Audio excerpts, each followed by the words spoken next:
I'm here with Russ Lawton, a drummer extraordinaire.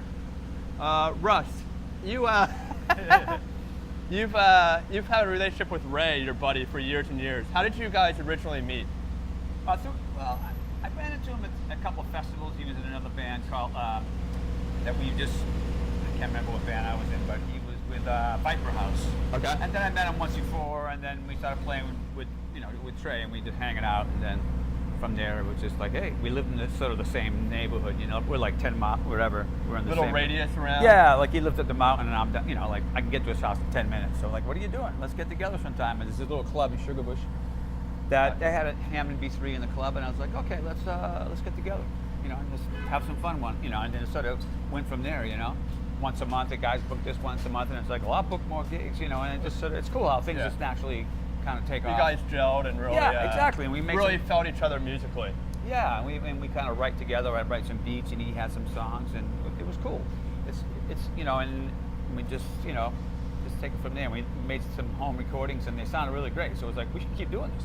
Nice. You actually have a home up near Burlington. Nectar's is a home away from home for you. You actually set in with Dead Set too. What do you feel about the Dead Set? Is it different than playing tab songs? Yeah, it's good because I never was really growing up a big Dead fan, and then it's been great. I mean, I think they're great, and so you research the catalog and you get some people that's like Zach Nugent, that's his main thing. So they said, well, check this song out, and so you kind of, it's like getting a history lesson, and you're like, wow, that's amazing. That's so and it's been good. It's a Tuesday night, so you're around, and then sure no. But it's like it's great. Nice. And then I've met a lot of people. It's really fun. When I'm home, I like to play as much as I can. If I can, get some people. Oh, it's all right. Go for it. Go for it, man. We'll move. Do we have to move this here? Clay, do we have to move the camera? We're in the way here. Go for it. He's got to get in the bus. Okay. Yeah. Okay. Cool. All good? If you're going to continue talking. All right. Yep. Sorry. So I mean, there's that thing, and I've got to know Zach, and Tony comes up and plays sometime. Then you really find out the different whatever. Different vibes that all the musicians Yeah, and it's have. good. And it's just a nice. I love it, man. I'm home. Were your parents influential in your drumming at a young age?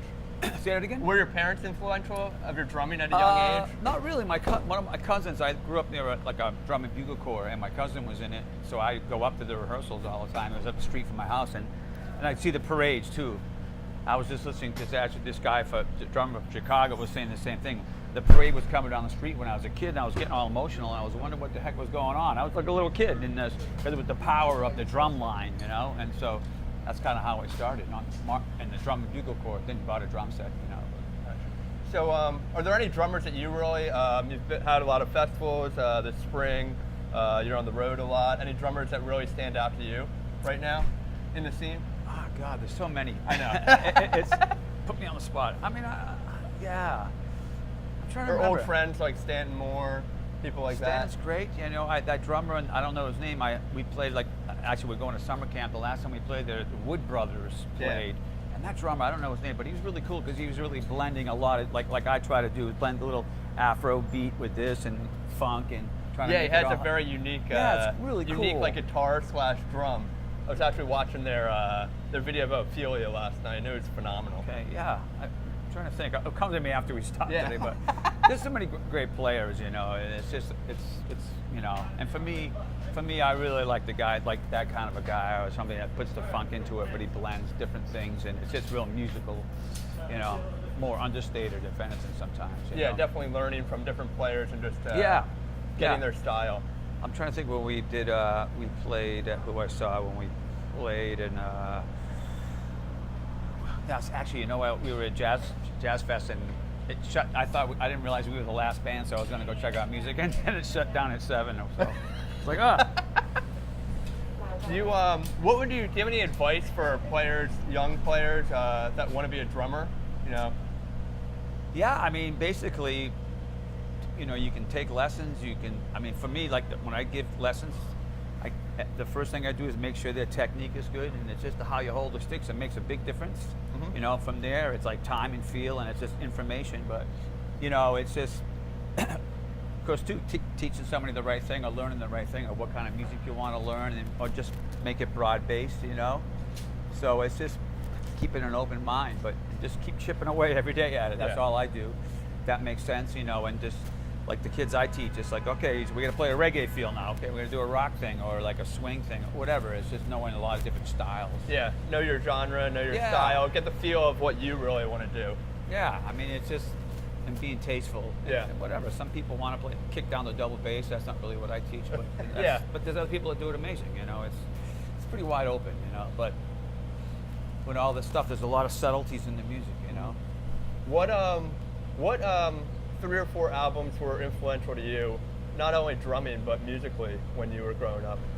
Well, God, I mean, there's so many, but I mean, I grew up with the Beatles. Everybody talks about that, but what I wasn't even thinking about the drumming. I'm going back now and listening to Ringo, and it's amazing. I mean, as I got older, I realized how amazing it was. But I mean, I was just playing. I make some of my students play "Help" by the Beatles, and it's really fast, and the drumming is popping on it, you know. And again, too, it's not nothing, you know, fancy enough, but it's just really, the snare drum sounds great, and the grooves are good. Yeah, the little nuances. Ringo Yeah, and then puts in. you know, I mean, I had that era. It was all that, you know, the Hendrix stuff, you know, Santana, and then I listened to this band Osabisa a lot, who I ended up playing with that guy years later in Bethlehem, actually. This guy Lofty, but I mean, it's like then you go on, you know, you expand your horizons. You listen to Miles Davis, and you listen to like the fusion stuff, and you whatever. It's just I'm still looking for bands every day that or whatever that are going to move, and the music's going to move me too. Yeah, you know what exactly. I mean? And that's really what it is. King Sunny Day, Fela Kuti. I listened to those guys for years and years, and it never gets old. You know, a lot of different stuff. You know. How would one last question? How would you define success in your eyes as a musician? Success is, for me, is this, you're always at it, you're playing, you're being creative. That's the thing, it's like I always say, you got to be creative, you know? And I mean, obviously money comes into issues because you got to make a living, and you know, we put my daughter through college. I built a little house out in the woods. That's, for me, when I walk around my house right now, I'm like, God, man, we did this, you know? Yeah. And my wife had a great job too, so. But I mean, we work together, but I mean, that's it, you know, just like Ray and I are going off in a couple of weeks, we'll be doing a tour, and it's our thing, and we're doing this, and this is amazing, and it's just playing a lot of music, you know, and that, instead of like, and there was a time there was no gigs on the calendar, or I was with my original band, and I've been doing my own music for years with other people, and sometimes it's tough, and you're just like, getting a gig once in a while, and you're doing more rehearsing, you know, and even then I felt like when we had a good gig, it was successful because we were being creative, you know, and talking to, you know, at the time there's a lot of record company interest, and then back in the days, things have changed, but, you know, whatever, but just kind of hoping this, I never was one to like think I gotta be a rock star, or like when we were kids, it's like we were riding around in the van doing our thing, and even now, it's like I wake up, I try to work on stuff like you know, today we start this little run again, working on Trey stuff, and then I'm working on my own tunes. Hey Ray, I got a new beat, and it's just keeping that thing. Yeah.